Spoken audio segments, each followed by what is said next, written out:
Вот почему я так считаю, потому что в Википедии по NetHack владельцы магазинов признают туристов с уровнем ниже 15 лохами, взимая с них дополнительную плату наценку в размере 1/3 при покупке и предлагают только 1/3 цены проданных товаров. Та же проблема возникнет у других ролей, если они будут носить заметную рубашку и дурацкую кепку. Дурацкую кепку, она считается... Ну, в общем и целом, я с ней не сталкивался, я обычно играл без дурацкой кепки. Но дурацкая кепка, ее можно проверить, если вы...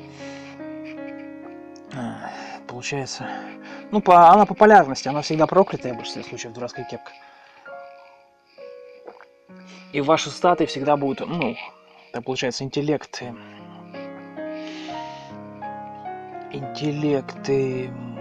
этот, как он, мудрость на 6 она будет падать. Вот, наша задача сейчас добежать до Оракула, поэтому бежим к Оракулу. У нас, мы смотрим, что у нас переход есть, но из-за того, что мы перегружены, мы далеко особо не убежим. Но кольца стоит в любом случае с собой забрать, потому что, ну, сейчас мы их попробуем позвонить и у Оракула, и Оракула кольца не звонится, мы просто узнаем, что вообще из себя представляет Оракул вообще. Это Мумак. Мумак крайне сильный моб, он очень больно бьет, но он очень долгий. И в плане еды крайне эффективное существо, то есть если вы, например, на алтарь будете приносить Мумака, это крайне эффективное существо. Подходим к нему поближе, начинаем раздамаживаться. Мумак очень больно бьет, у нас 30 хп с него при 10 защите. Это прям откровенно много. Мы, в принципе, могли бы... Смотрим, у нас же, получается, на первом уровне у нас есть несколько раковин. Как вариант, мы можем сходить на первый уровень нашей локации, как говорится. Кстати говоря, мы можем также... у нас, если есть кольца, мы можем сейчас, например, до 4 уровня добежать. У нас несколько алтарей, прозвонить на алтаре кольца. Если какое-нибудь непроклятое кольцо найдем, оденем его и походим, посмотрим. Из-за того, что мы сильно перегружены, так называемый стрессинг, мы не можем особо двигаться. Но я думаю, просто выкинуть часть еды. Главное... голодной смертью после этого не сдохнуть. У нас 9 фудпайков, я думаю, они будут крайне тяжелые. Ну, тут видите, то есть, по сути, скидывать особо и нечего. Ну, фудпайки скинем, да, наш персонаж перестал быть перегруженным, тем самым мы можем двигаться дальше, но единственное, нам и теперь есть будет нечего. Наш кинжал подсказывает, что тут присутствуют орки. Так называемая мумия-орк у нас здесь присутствует. Кстати говоря, по поводу Оракула. Сейчас заодно к нему забежим. Я вам вкратце покажу. Ну, если в 2 словах, Оракул дает возможность... Ты издеваешься, пони.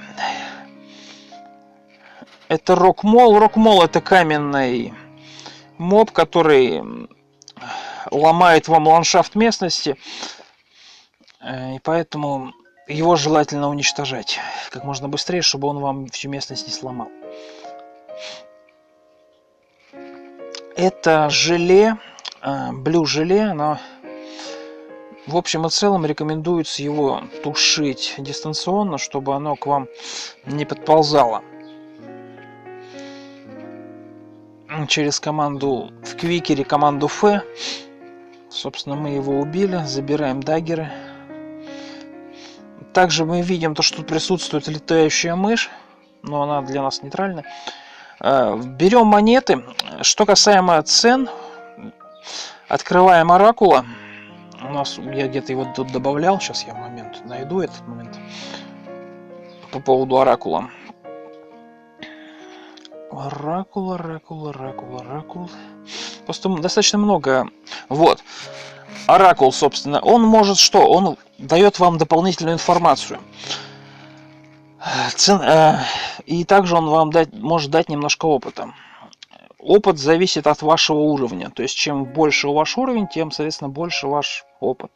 Но опыт дается первый раз, как вы только взаимодействуете с ним. Максимальное значение опыта, которое можно от него получить, это, ну, по моим наблюдениям, немного. Я на маленьком уровне приходил, это около 50 где-то я бы получал в целом.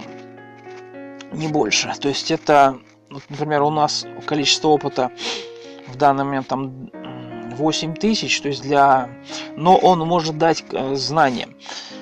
Цена его вопроса будет стоить, собственно, вот тут прописано консультация. Оракул предлагает 2 консультации. Обе из них стоят денег. Значительная консультация – это правдивые слухи. Они очень похожи на те, что можно получить от благословленного печенья с предсказаниями. Основная консультация – это расширенное описание какого-то аспекта игры. Например, собственно, описание первое и основная и первая второстепенная, которые вы покупаете, увеличит у вас счет и дают очки опыта. Но счет это, собственно, как объяснить? Если вы играете со счетом, то есть вам нужен финальный счет какой-то определенный, но мы не играем со счетом, поэтому нам он не актуален. И очки опыта не такое большое количество, но все же.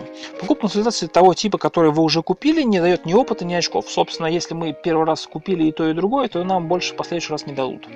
Если вы обратились за крупную консультацию, у вас недостаточно денег, у вас не будет... Оракул возьмет все ваши деньги и даст особое предсказание, относящееся к машинам Оракула. По поводу машины Оракула я гуглил, я так толком ничего не нашел путного.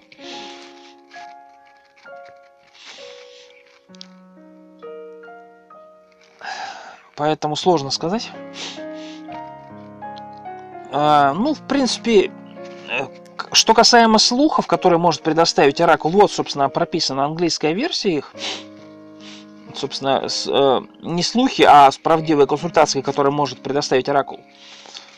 В английской версии, собственно, и в русской версии те же правдивые консультации его, которые эффективны. Правдивые слухи я не стал собирать, они там стоят, грубо говоря, 5 монет, а они того, по 5 опыта, они того не стоят явно. Собственно, можно их почитать. Собственно, цена вопроса сейчас мы увидим. Мы берем все монеты, которые у нас присутствуют в инвентаре. Для этого нам нужно поднять их в основной инвентарь. У нас 4000 монет. Подходим к Оракулу. Нажимаем через команду чат, решетка чат. Он нам предлагает за 50 монет. Собственно, первая консультация, которая правдивые слухи. Он нам предлагает ее за 50 монет. Соглашаемся. Он нам говорит, что Holy Water рекомендуется юзать. Собственно, ежу понятно, что благословенную воду рекомендуется юзать. Собственно, за 50 монет. А вторая консультация у него идет за тоже команду чат. Нажимаем на него. Собственно, за 50 монет нам уже не актуально. Нажимаем нет. И нам предлагают за 1000 монет правдивый слух выдать один. То есть не слух, а... консультацию, которая поможет вам не один раз. Собственно, ее описание, что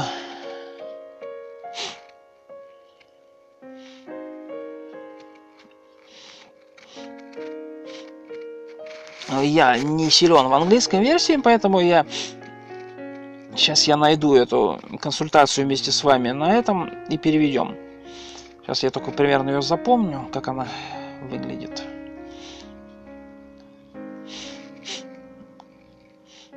Собственно, и он вам дал какое-то количество определенного опыта. Собственно, и русская... Смотрим английскую версию, где это примерно находится. Вот она, собственно, вот эта вот строчка. Dragonfell, собственно.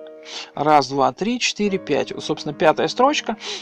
И смотрим 1, 2, 3, 4, 5. Собственно, в то время как некоторые путники говорят на то, что находятся в подземелье готовые доспехи, находчивые знают мистические средства, с помощью которых можно сделать кольчугу из чешуи драконьей шкуры.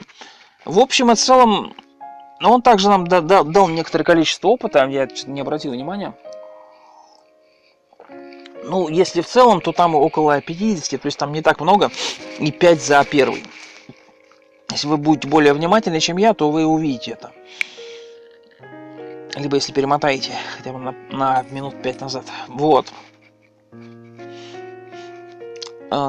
Последующие консультации, они будут также тратить деньги. На данном нашем 10 уровне у нас именно такая сумма была. Что касаемо формулы, которую он дает, собственно, как понять, какую сумму примерно готовить. Вот идет табличка, которая, собственно, первая консультация, незначительная и главная. Собственно, вот и тут все цены, которые вам будут, они зависят от уровня персонажа. Тем самым, сколько они вам дадут опыта вам только в первый раз дадут, все остальные разы вам опыта не дадут. Тем самым они, оракул сомнительный в этом плане. Как и счет, он повышает только единожды. Соответственно, по сути говоря, чисто для общей информации, если вам некуда девать деньги, можно. А так он особо не актуален сильно.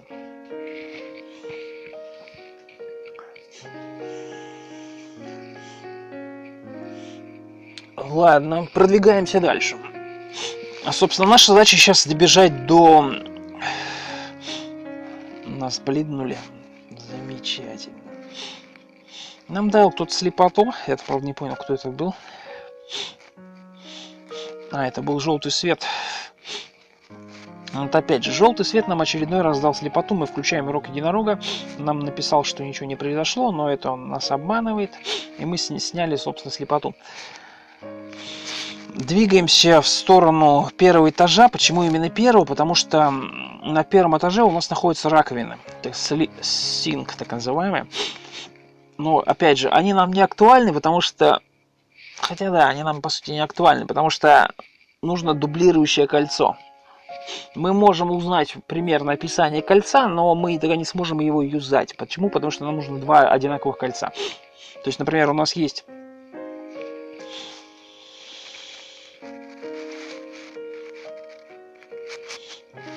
например, бронзовое кольцо, либо кольцо Клей, так называемый, или Вир, или тоже Вуден, например. У нас они есть, но проблема в том, что мы не знаем, то есть мы даже если мы узнаем, что это за кольцо, но мы его, грубо говоря, потеряли. Его можно, конечно, забрать, выкопав, например, раковину, но из-за одного кольца выкапывать раковину с сомнительным удовольствием. Поэтому нам особо это пока не актуально, пока мы не найдем дублирующие кольца хотя бы вот к этим вот. Что касаемо уровней, нам нужно узнать полярность текущих колец, тогда мы примерно скоординируемся по уровню. Я не то нажимаю. Вот. Мы видим то, что тут присутствует кентавр. Кентавр, кстати говоря, один из самых, не конкретный, а вообще, один из самых лучших, получается, верховых мобов в игре. Почему? Он, по сути, он земной, то есть вы не летаете вместе с ним. Но он может экипировать оружие и броню, тем самым у него армор класс будет прям откровенно понижаться. Вот, например, сейчас у него армор класс 4. Если вы его приручите через свиток тайминг, и он там начнет одевать доспехи, недоспехи, армор, который вы ему выдадите, то он будет, во-первых, вам помогать в бою, тем самым он станет все сильнее. Я, правда, еще пока с ним особо не взаимодействую, но, как говорят, это достаточно эффективное существо. Мы бежим к нашему алтарю. У нас нейтральный алтарь, мы бежим к нейтральному алтарю. Пони почему-то на роте решил нарваться, но это его проблема. Прозваниваем кольца, которые у нас присутствуют. У нас одно свободное место есть по кольцам. Мы дропаем кольца. Собственно, 4 штуки. Смотрим по полярности. Одно из них проклятое, остальные все нет. Собственно, мы можем одно из 3 колец одеть. Если оно проклятое кольцо, мы можем просто убрать. Узнать, какое конкретно, у нас не получится. Единственное исключение — посмотреть, что изменилось. Кстати говоря, жалко, мы не умеем лечить мобов. Очень полезно было бы для наших питомцев. Например, он потерял 4 хп, и у него Скарлетт, скорее всего, напуган. Непонятно, правда, почему, но все же, факт остается фактом. Это пони, этим все сказано. Хотя у него хп достаточно много. Как вариант, стоит прожать кольца через команду put, либо P английская. И, собственно, выбираем, куда все одеваем. Что конкретно по колец могу сказать? Пока мы не оденем, мы не узнаем, что конкретно кольцо то или иное делает. Также узнать это сложно очень. Почему? Потому что, я же говорю, его нужно узнать и идентифицировать либо по цене, но по цене у нас не получится идентифицировать, потому что до 15 уровня это сделать бессмысленно. Либо по раковине, так называемый синк. У нас на первом уровне она есть, но их даже две штуки, кстати, говорят, что очень хорошо. Но опять же, из-за того, что в данный момент у нас они как бы не актуальны, то есть у нас нет дублирующего кольца. Кстати, да, раковина работает именно при дублирующем кольце. При недублирующем кольце раковина не работает. Как сказать, она работает в любом случае, но пробуем второе кольцо. Оно тоже никаких изменений не дало. Можем, конечно, походить с ним немножко. Как узнать, что конкретно изменилось, собственно? Это можно использовать на себя палочку прозвонки. Я сейчас скажу, как она называется, точно, чтобы вы знали.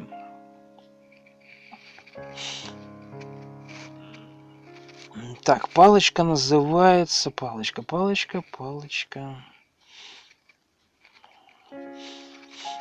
Вот она вот здесь вот у нас присутствует. Она у нас на...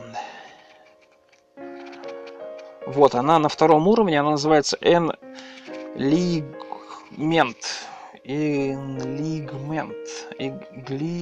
В общем и целом, это, грубо говоря, вторая надпись во втором столбике сверху, с правой стороны.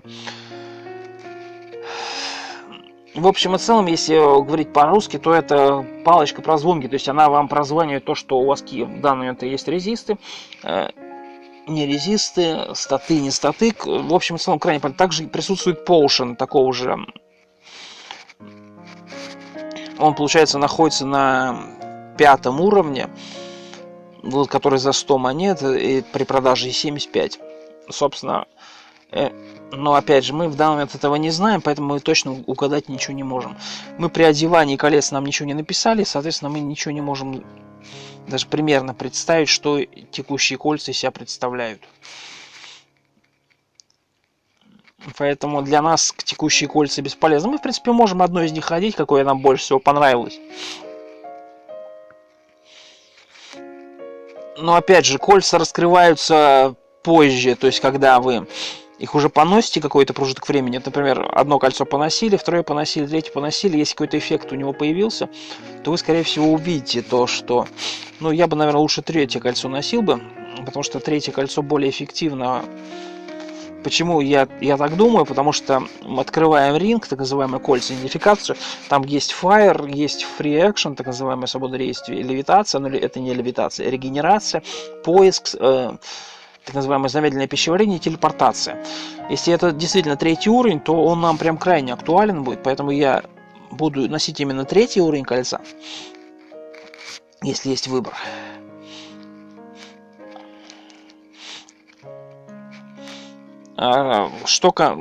Как узнать, что именно у вас за кольцо в данном присутствии? Это можно его прозвонить через идентификацию, ну, собственно, я уже об этом говорил, либо раковина. Двигаемся вверх, ну, в принципе, мы смотрим, что у нас по локации присутствует. Мы пробежали собака, и все. А выше мы не понимали. Нет, выше мы поднимались, но мы... нет, не поднимались. 6 уровень у нас последний.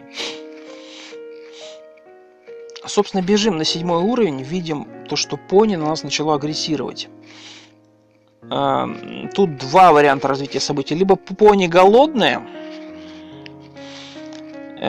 Чтобы это узнать, нужно прозвонить его.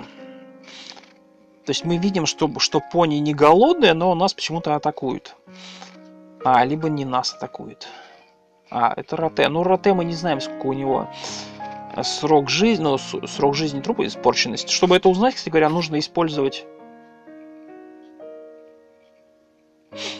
Если я не ошибаюсь, мы нашли кольцо конфликта. Сейчас я посмотрю еще раз внимательнее. Да, видите, нас пони атакует. Но я посмотрела, у нее она не истощена, ничего. То есть еще раз я смотрю. То есть видите, да, пони нас атакует, она по нам мясует, но все же она нас атакует. Чтобы в этом убедиться, я снимаю 4-е кольцо, точнее 3-е, которое здесь я недавно одел. И, собственно, жду, пока нас пони... наш пони теперь не атакует. Тем самым это кольцо конфликта. мы можем дропнуть это кольцо, потому что оно, если мы играем с питомцем, оно крайне опасное. Это 4-е кольцо считается 4-го тира. Конфликт считается кольцом 4-го тира, и он эффективен против больших скоплений мобов. То есть тем самым мы уже распознали одно кольцо.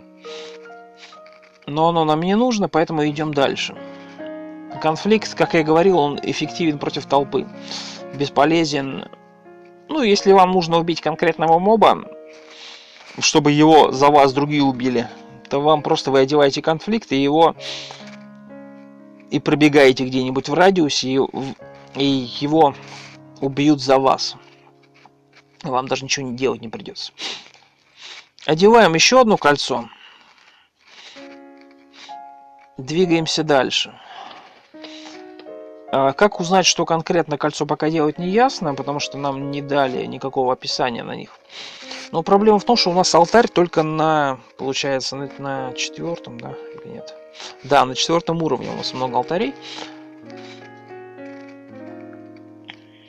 Поэтому мы, в принципе, видим орка, его стоит шлепнуть, чтобы он не отсвечивал здесь. Орк-мумия. Как я говорил ранее, в большинстве случаев он носит одно и то же. То есть мумия и труп. Ну, тут еще он монеты где-то нашел. Это, видимо, слишком долго жил, поэтому он нашел монеты. Что касаемо монет, монеты это мусор, по сути говоря. Поэтому, если у вас... монеты чаще всего нужны для храмовиков. То есть, ну, кстати говоря, по поводу храмовиков. Ну, то есть жрецов храма, если вы получаете защиту. Кстати говоря, по поводу защиты. Мы купили в одной из серий защиту. На уровень умноженный на 400 монет. Также стоит сбегать еще раз, купить уровень умноженный на 600. То есть это, примерно в районе около 6000. Но у нас, скорее всего, такой суммы в данный момент нету. У нас около 3000. Смотрим на количество монет. 3000 у нас монет в данный момент. То есть тем самым мы пока еще не сильно продвинулись в плане монет. Двигаемся в сторону. У нас очень много орков прибежало опять. Они, скорее всего, просто зареспаумились здесь. Тут у нас, получается, железные ботинки и щит. Нам они не актуальны. Орчий шлем нам тоже стоит дропнуть. Орчий плащ, орчий шлем и доспех. Нам, в принципе, это ничего не нужно. Почему? Потому что у нас орчий шлем на плюс 2. То есть даже если мы найдем что-то похожее, у нас в любом случае будет лучше. Свистим свисток, чтобы наш питомец пошел за нами. Поднимаем футрацион. Наш персонаж говорит, что у него для этого стресс. 10 килограмм, вся фигня. Но... Чтобы единорога желательно шлепнуть белого, потому что наш единорог серый, поэтому мы можем убить смело белого, потому что мы нейтралы в данном моменте. Это крокодил. Крокодил, ну, тяжеленький моб, но не самый сильный. Кстати говоря, крокодила можно еще получить, если вы скинете вместе пару, ну не пару, кожаных сапог. И у вас получится прирученный крокодильчик. Да, я тут один раз, как я это увидел, я просто офигел. Я жалко скриншот не сделал. Ну, факт остается фактом, что прирученный крокодильчик, это прям смешно. Кстати говоря, еще приручить мобов можно, если вы встанете в магическую ловушку, и рядом с вами будет моб находиться при этом. Там есть шанс того, что он приручит его.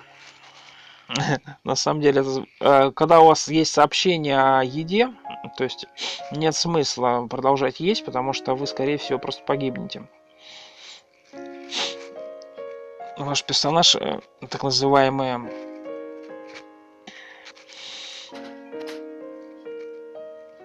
То есть мы видим следующую ситуацию, что пони дерется с пони, и мы тут как раз тут в массовочке. Нам нужно убить пони, дублирующую. Но единственная проблема в том, что теперь уже 2 трупа лежит.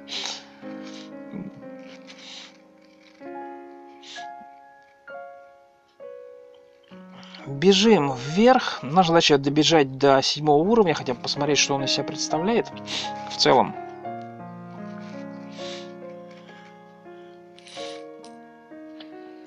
Мы нашли еще монеты и видим то, что здесь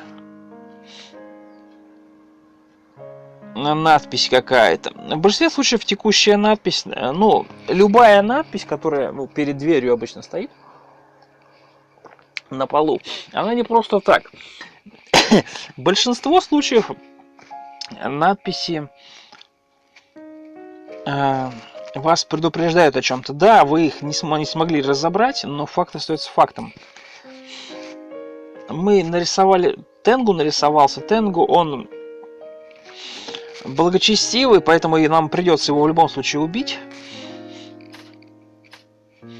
Тенгу спасся на предыдущий уровень, но ему это не поможет.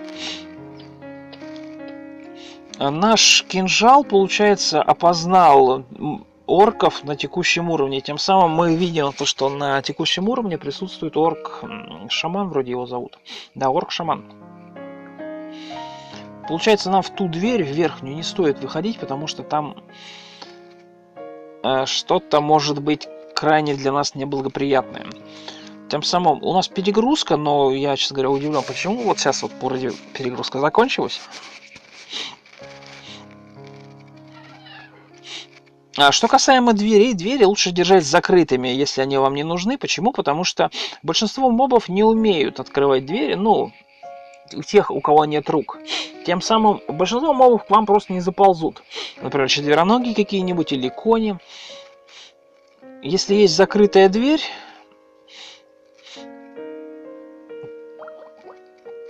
если я не ошибаюсь за надпись, это скорее всего этот... Дизарм. То есть там, скорее всего, телепортирующая ловушка должна быть, если я правильно понял надпись. Попробуем вскрыть дверь. Это... Да, собственно. Дверь закрыта. Мы ее пробуем Lost Pick, нажать на нее через команду Apply и выбрать сторону. Дверь сопротивляется. Мы открываем дверь и начинаем прозванивать. Мы видим то, что здесь... Но здесь, видите, ловушка телепортирующая. То есть нас предупредили о том, что присутствует телепортирующая ловушка. Надпись, которая была здесь, она здесь, да, она не четкая, но она присутствовала. Здесь надпись, и благодаря тому, что надпись присутствовала, нас предупредили о том, что здесь телепортирующая ловушка. Тем самым мы знали о том, что здесь присутствует телепорт, и мы просто его обошли. Это очень удобно, потому что если бы вы не знали об этом, вас, скорее всего, бы забили. Мы видим Йетина. Йетин — это, по сути, великан, но достаточно крепкий моб. Но из-за того, что он мумия, нам не... Великаны чем полезны, вы их можете есть, и у вас есть шанс того, что они увеличат вашу силу. А увеличение силы — это в большинстве случаев очень удобная вещь. Она позволит вам больше переносить с собой вещей. Нашли еще один фуд-рацион, нам бы уже их класть, правда, некуда. Мы видим еще, получается, еще какой-то поушен 2-го уровня. Кстати говоря, что касаемо поушенов, есть поушен, 2 штуки. Называется один из них Smoky Potion, второй из них Milky Potion. Если вы благословите один из них, у нас, кстати говоря, Escape есть. Вот, у нас тут, видите, тут написано Swirly какой-то Potion, собственно, нам он не актуален. Смотрим, есть ли у нас вообще в целом. Открываем общий список всех идентифицированных предметов и смотрим, есть ли у нас Smoky Potion, либо Milky Potion. Milky Potion у нас получается Full Heal, то есть мы Full Heal, если мы найдем когда-нибудь, еще раз дублирующий раз, мы сможем благословить его и выпить. Если нам повезет, шанс не 100%, нам может выпасть призрак. Но мы его, конечно же, ушлепнем, и если нам еще раз повезет, нам призрак даст свой труп. А вот труп призрака дает уровень персонажу. Это как обычное зелье, неблагословленное опытом. что очень полезно. Я, кстати говоря, неправильно идентифицировал предмет. Если вы могли бы обратить внимание, у меня 2 почему-то... Хотя нет, это объект-монстр. Да, все правильно тогда. Ну, собственно, мы смоки не нашли, поэтому нам он пока не актуален.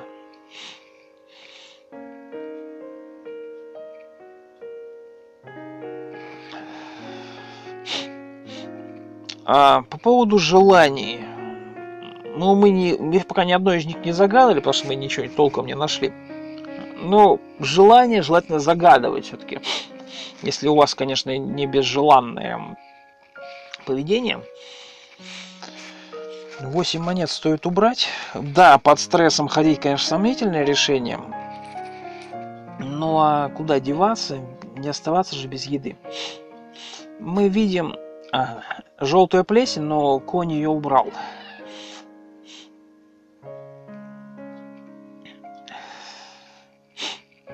Двигаемся дальше. Ну, понятно, что под стрессом еда будет быстро падать, но видим, еще что-то лежит. Это лансе. Лансе — это копье, которое, ну, в большинстве случаев его используют.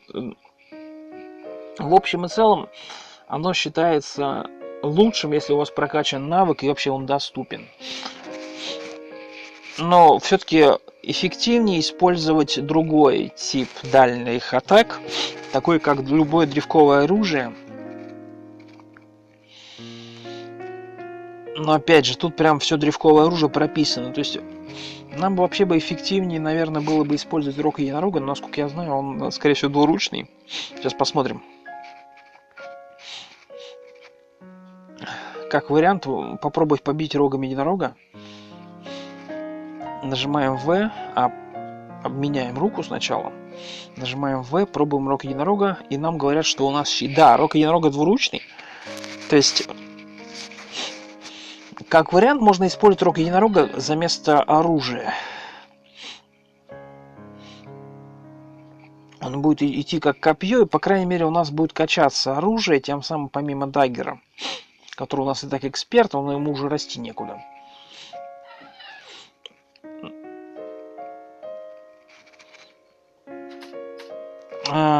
Это получается, скорее всего, Рок Пирс. Рок Пирс, ну, не самый сильный противник, потому что в большинстве случаев мы с ним сталкивались уже. Рок Пирс есть можно. Единственное только... Есть еще также Ирон Пирс и Глаз Пирс, насколько я помню. Йетин очень тяжелый, но Йетина есть можно, если это не зомби. Если это зомби, Йетина есть нельзя.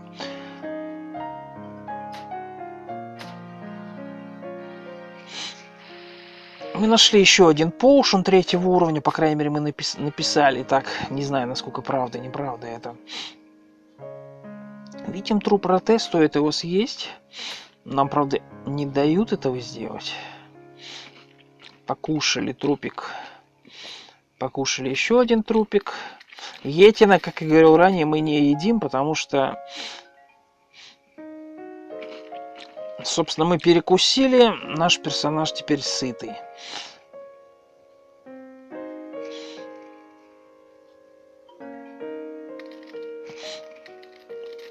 Эффективнее всего найти магический маркер, либо палочку желаний. Ну, палочку желаний, это прям я размечтался, но магический маркер найти реально.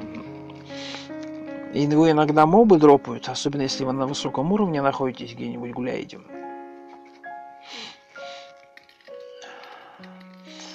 Нам подсказывает то, что тут может быть торговец на текущем уровне. Чисто теоретически, потому что он постоянно тут взаимодействие с монетами идет, и в теории это желатиновый куб. Желатиновый куб, он нам может при поедании, во-первых, он кислотный, то есть вам удар кислотой будет идти в лицо. Во-вторых, он может дать сопротивление. Мы убили гнома Визарда. Если я не ошибаюсь, это одно из сопротивлений было. Вот я не помню, правда, какое.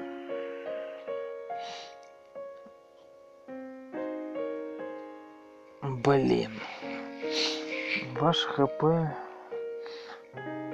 Нет, у меня все сопротивления прописаны, поэтому это что-то другое. Явно. Гнома Визарда есть можно.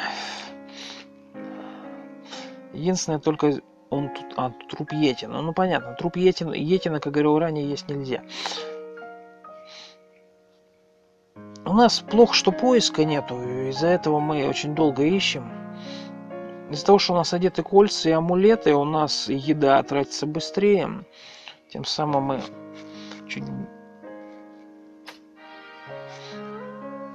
волчевой, ну, либо надпись, в моем случае волчевой, в вашем случае надпись Юхиар Вольф Ховлинг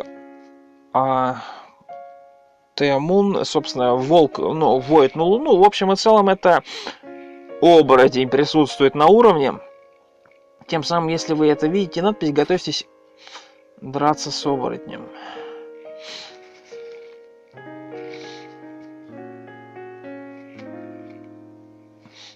Убираем Potion 3-го уровня, потому что, ну, во-первых, по уровню там, как я говорил ранее, определить точно сложно, поэтому нам хоть примерно бы узнать. Нам нет смысла драться с единорогом в перегруженном состоянии, он вас 100% убьет. А вот в неперегруженном состоянии мы можем попытаться его убить. Единороги в большинстве случаев дают роги единорога, собственно, которые можно использовать как оружие. И они также дают сопротивление яду, если у вас его нету.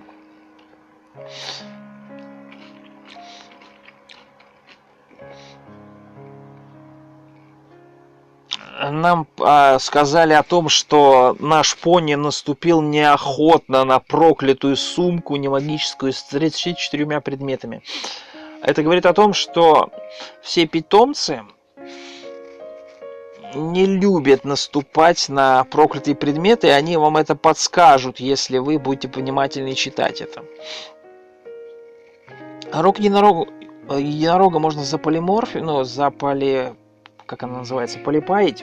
Ну, собственно, через полиморф пропустить, и стоит убить этого волка, чтобы он не выл больше здесь. Для этого нужно, чтобы его найти, нам нужно одеть повязку на глаза и посмотреть, что у нас здесь присутствует. У нас, скорее всего, присутствует спящий лепрекон, но они в большинстве случаев спящими. Получается дворф, которого тоже нужно будет убить, он благочестивый, нам его нужно будет убить. И, собственно, сам Вервольф, который нам, собственно, геморрой доставляет своим воем. Также присутствует благочестивая пони, но она не наша, поэтому для нас она должна быть нейтральная. И удивительно, почему они воют. Собственно, мы двигаемся в ту сторону.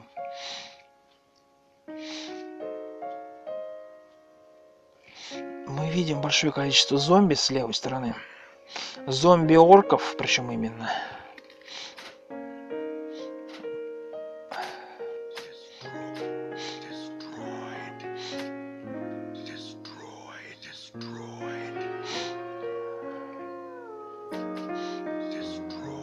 Это, если не ошибаюсь, был Айс. Да, то есть сопротивление холоду у нас пока еще отсутствует, потому что... Что касаемо коня, мы его не сможем убить, он для нас нейтрален, если они только между собой там как-то это выяснят. К нам подошел Вервольф-оборотень, наивно полагая, что он нас сможет убить. Он нас не смог бы убить в любом случае, потому что мы готовы были к этому. Да, очень важное замечание. Не деритесь в перегруженном состоянии. Делайте все, что угодно, но деритесь в обычном состоянии. И желательно, чтобы у вас была скорость либо fast, как у нас здесь написано, fast скорость, либо very fast. Чтобы получить fast, нужно минимум, ну, либо внутреннее сопротивление иметь. То есть, например, вы его получаете с уровнем, как, например, не знаю, та же Валькирия, либо рыцарь, монах и так далее. Либо вы найдете палочку скорости, вы ее наверняка найдете рано или поздно, и кастаните ее на себя.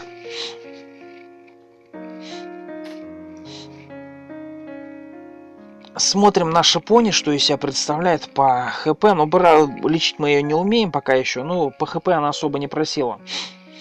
У нас палочкой скорости, наверное, нету в данный момент, поэтому мы посмотрим, что у нас вообще в целом есть. Из-за того, что мы не невидимые, нас мобы видят и к нам подползают. Тем самым это очень плохо. Нам, конечно, это лучше, из-за того, что у нас 10 уровень, мы качаем уровень, нужно следующий этап до 15 доползти. Точнее, до 14. На 14 уровне открывается квест. У нас, кстати, мы не прозвонили предметы и прибежали сюда. Поторопились мы немножко. Нам придется бежать обратно. Смотрим, что у нас вообще в целом-то. Ботинки есть? То есть у нас эльфийского вообще ничего нет. Ясно, ясно. Ну, в принципе, в любом случае, армор класс у нас хоть какой-то есть, поэтому мы пока держимся. По кольцу непонятно, что это за кольцо, потому что, как я говорил ранее, у торговца определить его нельзя, а по-другому нам пока нет возможности, потому что нужно найти дублирующее кольцо текущее, либо через виды кодификации. Прозвонить, я уже желательно благословленная версия.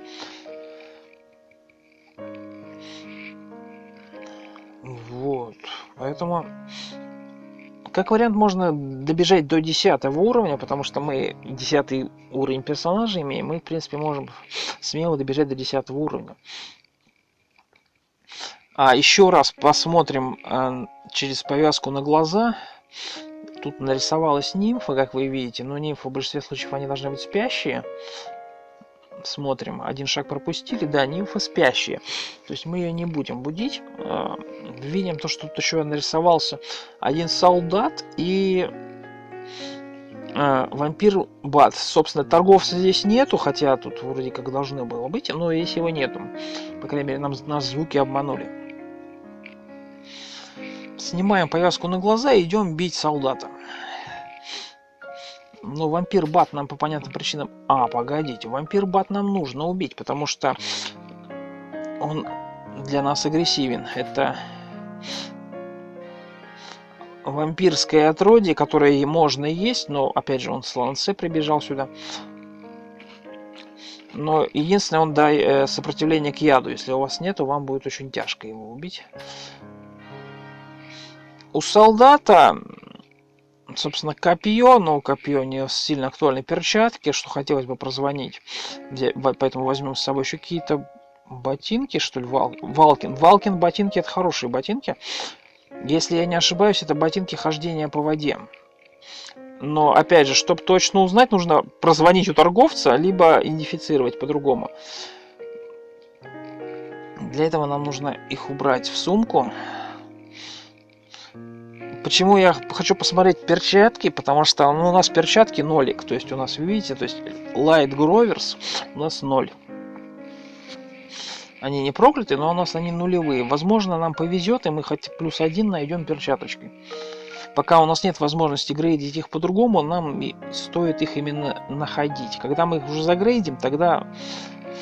Что касаемо Валкин, в теории, если нам повезет, если ботинки не проклятые, то мы сможем найти ботинки хождения по воде. Хождение по воде очень нужно для чего? Потому что вы сможете... Там остров Медузы будет. Очень много воды будет. Причем воды прям огромное количество. Собственно, ловушка. Нам она не актуальна.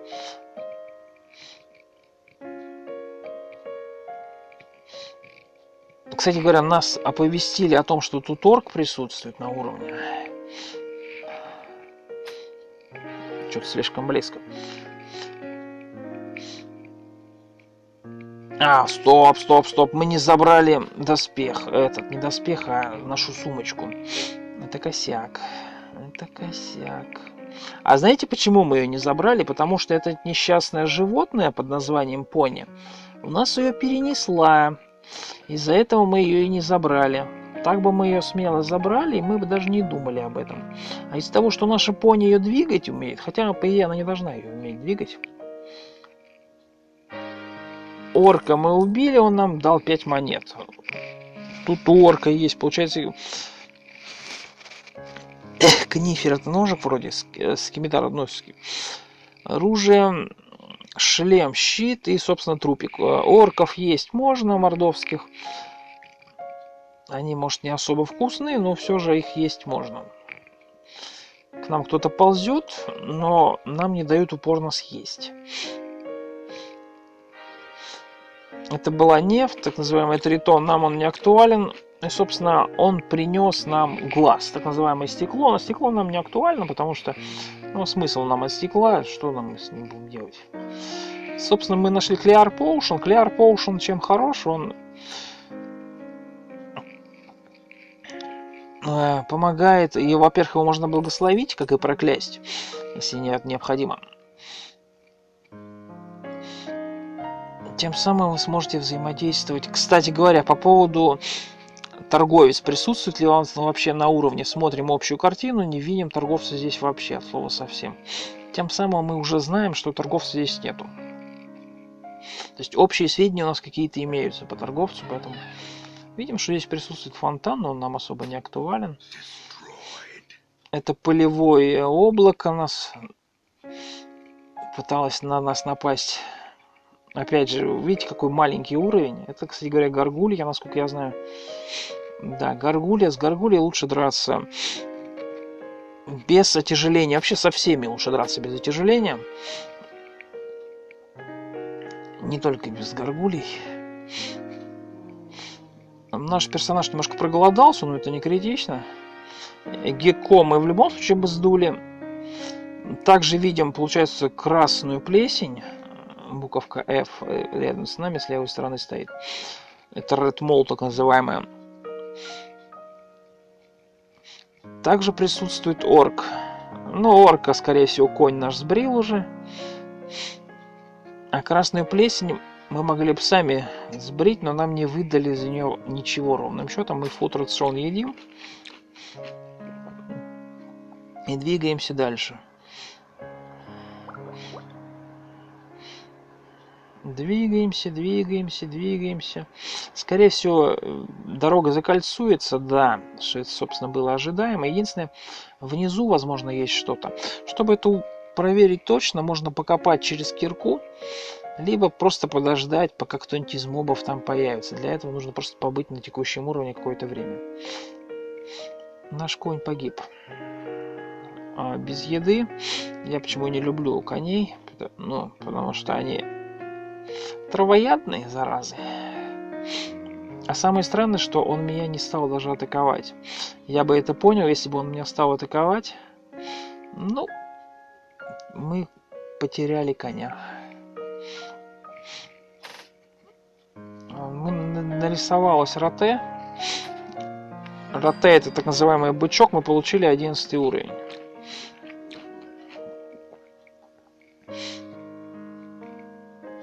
Уровень это в любом случае хорошо. Ловушка. Ну, ловушка нам не актуальна. Мы упали на 9 уровень. Именно упали, потому что... И нашли здесь раковину. Раковина это неплохо, но... Нам, в принципе, она не актуальна. 9 уровень. Мы, собственно, были на каком? Мы были вроде как... Сейчас посмотрим внимательней.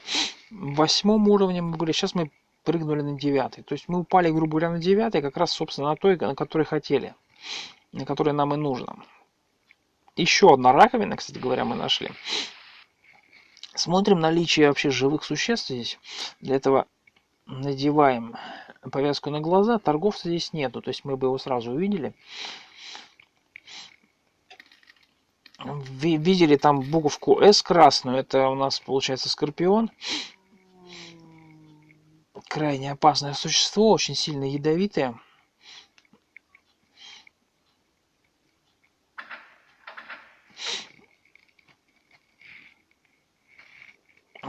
Дверь лучше сразу антрапить, так называемое, снимать ловушку, чтобы она была... Вот опять же, мы открыли дверь, и прям сразу к нам нарисовался голем.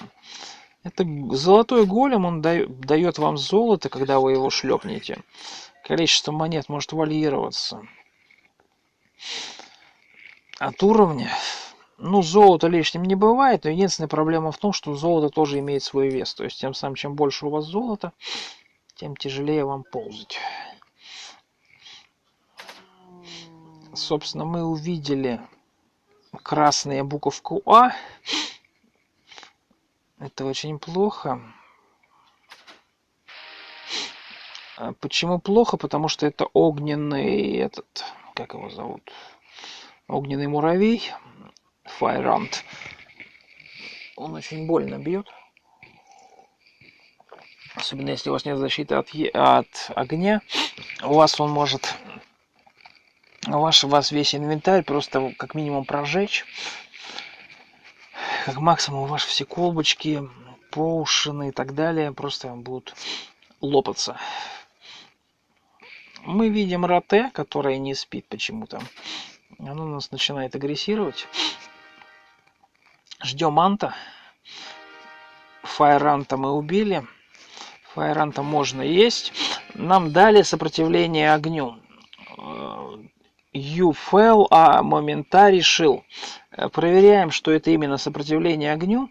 У меня есть скриншот при поедании, чтобы понять, что это именно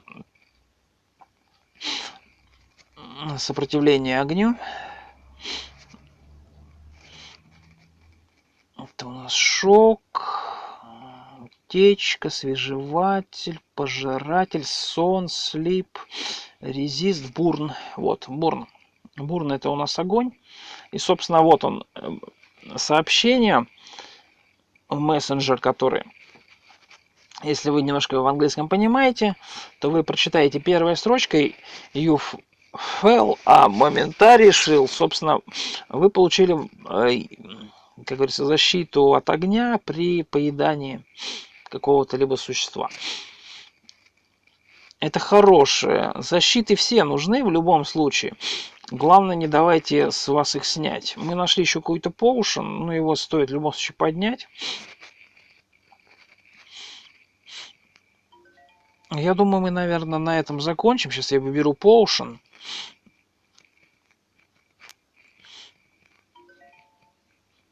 Мы перегружены, правда, зараза. Ну, в принципе, как-то так. Ладно, всем большое спасибо за просмотр. С вами был Андрей. Всем пока.